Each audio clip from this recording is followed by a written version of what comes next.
che lo spirito del terremoto e anche la ricostruzione, come è stato detto nel video, non si limita ad avere ricostruito, oltretutto, negli stessi posti, case, fabbriche, chiese, ma è stata una ricostruzione interiore.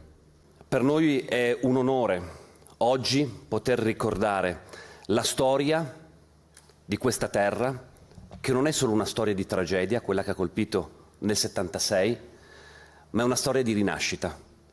Una rinascita che è stato un esempio a livello internazionale. A 50 anni dal sisma dobbiamo un doveroso ricordo alle vittime. E la Santa Messa celebrata proprio domenica scorsa dal Cardinale Zuppi voleva e ha voluto rappresentare un profondo momento di raccoglimento spirituale.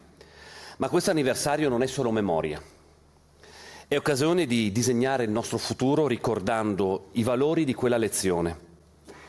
Riaffermare che il modello politico e istituzionale può diventare un modello anche per l'ordinario, perché il modello della ricostruzione è il primo modello di vera autonomia e di vera collaborazione e coesione istituzionale del nostro Paese. E per quello mi sono collegato all'università, perché proprio dai giovani è nata quella speranza.